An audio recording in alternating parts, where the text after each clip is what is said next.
Hello! Welcome to the channel అండి. So, అందరికీ నమస్కారం. సో, టుడే బేసిక్‌గా చాలా burning topic. So, Aravalli movement.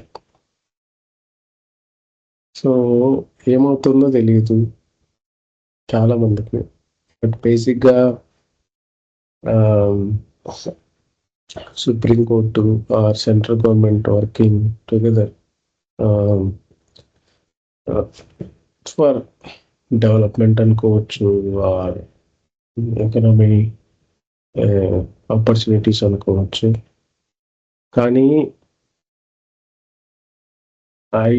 మనం బేసిక్‌గా సుప్రీం కోర్టు ఇచ్చిన తీర్పు అపోజ్ చేయకూడదు. బట్ స్టిల్ సిట్యుయేషన్ ఏంటంటే గత 6 మంత్స్ నుంచి వి ఆర్ సీయింగ్ చాలా ఇప్పుడు ఢిల్లీ గానీ, లేకపోతే ముంబై కానీ, హైదరాబాద్ కానీ, బెంగుళూరు ఎక్కడ చూసినా పొల్యూషన్ ఎయిర్ క్వాలిటీ ఇండెక్స్ పడిపోతుంది. పడిపోతుంది అంటే వాల్యూ పెరుగుతుంది. అంటే అక్కడ మనం ఉండడానికి కూడా తరంగాని ప్లేసు అని మామూలుగా గట్టిగా చెప్పాలంటే.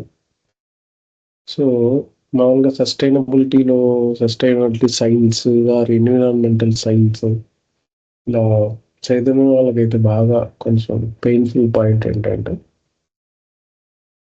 ఆహ్, ఈ రోజున్న ఎన్విరాన్మెంట్‌ని కానీ, నేచర్‌ని కానీ, ఆ సైకిల్‌ని కానీ నాశనం చేసి మనం డబ్బులు సంపాదించి ఆ డబ్బులతోని మనం ఏదో డెవలప్‌మెంట్ చేస్తున్నామని మనం భ్రమలో పడుతున్నామని నమ్ముతున్నా. ఎందుకంటే హ్మ్.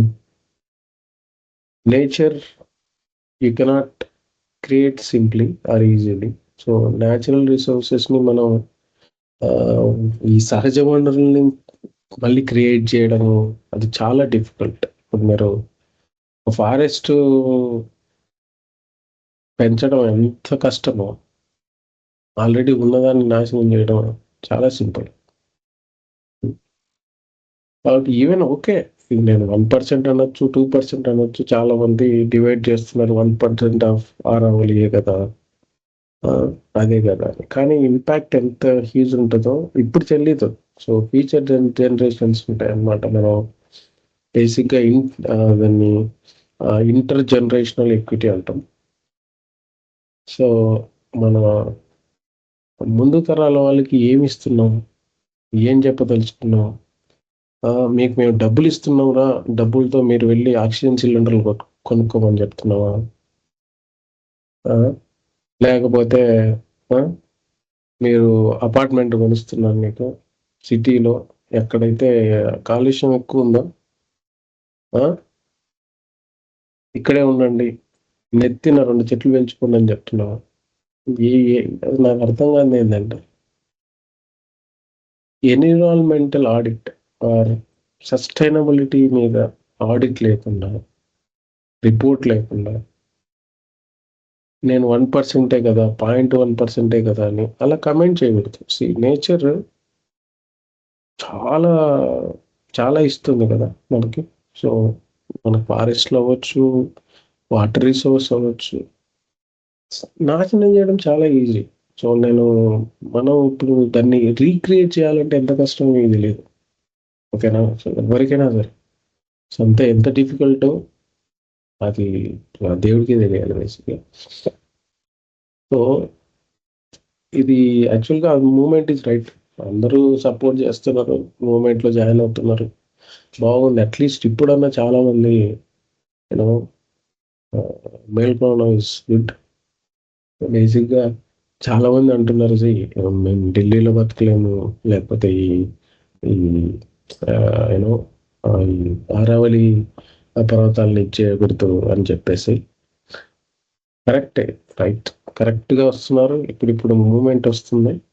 ఎవరైనా కావచ్చు ఇటువైపు. సో, మన పార్టిసిపేషన్ అనేది చాలా ఇంపార్టెంట్. సో, సపోర్ట్ చేయాలి. సో, ఎన్విరాన్మెంట్‌కి హార్మ్ చేయడం అనేది చాలా రాంగ్ బేసిక్‌గా. ఇంకోటేందంటే ఇప్పుడు నేను 1 ఎకర్ ఫారెస్ట్‌ని డెస్ట్రాయ్ చేస్తే ఆ 1 ఎకర్‌ని ఎలా చేయాలంటే 1 ఎకర్ నువ్వు రీక్రియేట్ చేయాలి ఇంకో దగ్గర. ఇప్పుడు లైక్ నేను 10 ఎకరాలు ఫారెస్ట్ నాశనం చేస్తున్నాను అంటే 5 ఇయర్స్ ముందే ప్లాన్ చేసుకొని you have to recreate 20 acres normal human grown project. ఎందుకంటే ఫారెస్ట్ సారీ. ఎందుకంటే న్యాచురల్ గ్రోన్ ఫారెస్ట్‌లనేవి మనం ఇప్పుడు వెళ్లి ఏదో పార్కులు గట్రా పెంచి దాన్ని మ్యాచ్ చేయాలనేది అది ఇంపాసిబుల్. ఎందుకంటే అది అది స్ బేసిక్‌గా ఫీల్ అయ్యే వాళ్ళకి తెలుస్తుంది. పల్లెల్లో ఉన్న వాళ్ళకి తెలుస్తుంది. అండ్ ఈ లైఫ్ సైకిల్ కరెక్ట్‌గా తెలిసిన వాళ్ళకి తెలుస్తుంది. దాని యొక్క వాల్యూ మామూలుగా తెలీదు. కరెక్టే. సో, చాలామంది ఆరోలి బచావో అని చెప్పి లైక్ ఢిల్లీ, హర్యానా అన్ని స్టేట్స్‌లో ఇది చేస్తున్నారు. రైట్ మూవ్‌మెంట్‌కి సపోర్ట్ చేయాలి. సో, మెయిన్ ఇప్పుడు చాలామంది ఏమంటున్నారంటే ఈ ఈ ఇది ఎంతైనా కావచ్చు. సో, బేసిక్‌గా ఏంటంటే కామెడీ ఏంటంటే నేను పాయింట్ 1 మళ్ళీ చెప్తున్నాను. ఎంత చేస్తున్నామని కాదండి అసలు. నేచర్‌ని మనం పాడు చేయకుండా ఇది చేయడం అనేది ఇంపార్టెంట్. ఓకేనా? సో, సపోజ్ మీరు చాలా చూస్తున్నారు. So, countries like China, India చాలా ఫేస్ చేస్తున్నవి. ఈ ఇండస్ట్రియల్ గాని లేకపోతే వుహాన్ లాంటి cities heavy like high level of pollutions. ఇప్పుడు మరి యూఎస్‌కి ఎందుకు లేదు ఆ పరిస్థితి? యూఎస్ వచ్చేసి ఇండస్ట్రీలన్నీ చైనా, ఇండియా నుంచి ఇక్కడ చేసి అక్కడికి ఎక్స్‌పోర్ట్ చేసుకొని వాళ్ళ నేచురల్ రిసోర్సెస్. మీకు అర్థం కావట్లేదు ఏంటంటే వాళ్ళ జనాభా కూడా 35 క్రోర్స్, 40 క్రోర్స్ కన్నా ఎక్కువ లేరు. కానీ అది 3, 4 టైమ్స్ పెద్దది మన దేశం కన్నా. కానీ నాకు అర్థం కానిది ఏంటంటే వాళ్ళు సేవ్ చేస్తుంది ఎందుకో తెలుసా? మన దగ్గర రిసోర్సెస్ అయిపోయి, మన కంట్రీస్ అన్నీ సఫర్ అయిపోయి, మనం ఇబ్బంది పడినప్పుడు ఆళ్ళు హ్యాపీగా బతికేస్తారు. ఇంకోటి చెప్తున్నాను. సో, ఎకనామికల్ డెవలప్‌మెంట్ అంటే ఒకప్పుడు మన ఇండియాలో జనాభా తక్కువ. చాలామంది అంటున్నారు జనాభా తక్కువ, ఎక్కువ ఫండ్స్ ఉండేవి అది ఇది అని. ఫండ్స్ కన్నా ఏముండేదో తెలుసా? పద్ధతి ఉండేది. సో, వాళ్ళు ఆ ఫుడ్ చైన్ గాని, ఆ సైకిల్‌ని గాని కరెక్ట్‌గా ఆ చక్రం జీవన చక్రాన్ని కరెక్ట్‌గా ఫాలో అయ్యేవాళ్ళు. ఒక చెట్టుని చాలా స్టేట్స్‌లో హ్మ్. దేవుళ్ళగా పూజిస్తారు. లైక్ తెలుగు స్టేట్స్‌లో అయితే వేప చెట్టుని పూజిస్తారు ఎక్కువగా. జమ్మి చెట్టుని అనుకుంటారు చాలా దగ్గరలో. సో, కల్చరల్‌గా ఇది ఎందుకు చేస్తున్నారంటే, చెట్టనేది అంత గొప్పది అని చెప్పడానికి. ఇట్స్ నాట్ లైక్ వాళ్ళు ఆహ్, డివైన్‌తో ఇది చేస్తున్నారు అది కాదు. అది అంత గొప్పది అని చెప్పడం. సో, దాన్నే మనం నరకడం అనేది ఎంత దారుణం. హ్మ్. చాలా మూవ్‌మెంట్స్ ఉన్నాయి మనకి ఇండియాలో. ఇది కొత్తేం గాదు. సో, తర్వాత చాలా మూవ్‌మెంట్స్ ఉన్నాయి. చిక్కు మూవ్‌మెంట్ ఉండేది. సో, నార్త్ ఈస్ట్‌లో అరౌండ్ 1970s అనుకుంటా. సో, గౌరాదేవి వీళ్ళు ఆమె లెడ్ బై హర్. సో, చాలా బాగా ఇది జేశారు. సో, చెట్లని హత్తుకొని నిలబడటం, హగ్ జేసుకొని నిలబడటం. అండ్ మీరు మమ్మల్ని నరకండి, లేకపోతే మమ్మల్ని చంపండి. ఆహ్, ఆహ్ బేసిక్‌గా అప్పుడు మీరు చెట్లను నరకండి అనే మూవ్‌మెంట్. అంటే మా ప్రాణం కన్నా మాకు చెట్టే గొప్పది. మాకు అడవులే గొప్పవి.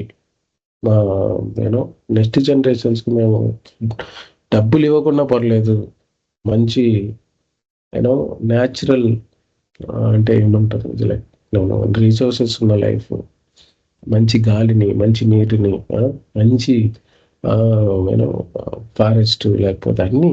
సో, ఫుడ్‌ని ప్రొవైడ్ చేయడం ఇంపార్టెంట్ గానీ డబ్బులు నేను సృష్టిస్తున్నాను. నువ్వు రేపు ఈరోజు రూపాయి ఖర్చవుతుంది మీకు. హెల్త్ పాడైతే రూ. 10 ఖర్చవుతుందనేది గూడా మర్చిపోయి బతుకుతున్నావంటే నాకది అర్థం కాలేదు. So, okay. సో, ఇది చెప్పడం. సో, ఇప్పుడు ఈ మైనింగు లేకపోతే దాన్ని నాశనం జేయడం, మొత్తం ఫారెస్ట్‌లోకి తీసుకెళ్ళి ఈ వేస్ట్‌నంతా డంప్ జేయడం, ఏమన్నా కారణం. సో, ఇదంతా ఏమవుతుందంటే కంప్లీట్‌గా ఎఫెక్ట్ అయిపోతది. సో, ఇది ఇప్పుడు అరావళి అనే కాదు. ఇప్పుడు అది ఒక దగ్గర ఆగదు గదా! ఇప్పుడు ఆ పొల్యూషన్ అనేది, ఆ వాటర్ అనేది ఒక దగ్గర ఇదైనప్పుడు, ఇప్పుడు జీవనదులన్నీ పాడైపోవడం, లేకపోతే ఇదవ్వడం జరుగుతది గదా! నాకేం అర్థం కావట్లేదు. బేసిక్‌గా ఇది ఫ్యూచర్ జనరేషన్స్‌కనే కాదు, కరెంట్ జనరేషన్స్‌లో ఉన్న వాళ్ళకి ఎక్స్‌ప్లెయిన్ జేయాలి. ఇప్పుడు వివరించాలి. పెద్దవాళ్ళు గూడా "ఒరేయ్! ఇది చేయడం తప్పు" అని చెప్పడం మానేశారు. మా పిల్లవాడు ఏమనుకుంటాడో, మా పిల్లవాడికి అయన్నీ ఎందుకు చెప్పాలి? అప్పట్లో చెప్పేవాళ్ళు. ఇది చేయడం తప్పు, ఇలా చేయకూడదు, ఇలా ఉండకూడదు, అన్నీ బాగా చూసుకోవాలి. పద్ధతిగా బతకాలి. ఎలా నాకేం అర్థం కావట్లేదు గానీ సో, అన్నీ ఎఫెక్ట్ అవుతాయి. ఇప్పుడు మనకు గ్రీన్ సీల్డ్ కావచ్చు, water issues, air quality already లేదు. ఢిల్లీలో నువ్వు బయటికెళ్ళి మాస్క్ పెట్టుకోవడం పక్కన పెట్టు. 10 మాస్కులు పెట్టుకోవడం పక్కన పెట్టు. అంత కర్మేందుకు? నాకేం అర్థం కాదు. ఇప్పుడు ఇండియా ఇంత పెద్దది కదా! డీకంజెషన్ గురించి ఆలోచించరు. హ్మ్. ఆహ్, ఇండస్ట్రియలైజేషన్, దారుణమైన ఇండస్ట్రియలైజేషన్. నాకేం అర్థం కాదసలు. అది ఏ మైండ్ సెట్‌లో చేస్తారో నాకు తెలీదు గానీ, బట్ నాకు అర్థం కాని విషయం అది. ఇప్పుడు ఇండస్ట్రీ నుంచి నువ్వు 100,00,00,000 సంపాదిస్తావు. కానీ ఇండైరెక్ట్‌గా నువ్వు వేల కోట్లు నాశనం చేస్తున్నావు. ఎలా? నీ పొల్యూషన్ ద్వారా, నీ వాటర్ పొల్యూట్ చేస్తున్నావు, ఎయిర్‌ని పొల్యూట్ చేస్తున్నావు. 100 రకాల ఆహ్, జబ్బులు తెస్తున్నావు. దానివల్ల ఉపయోగం ఉంది.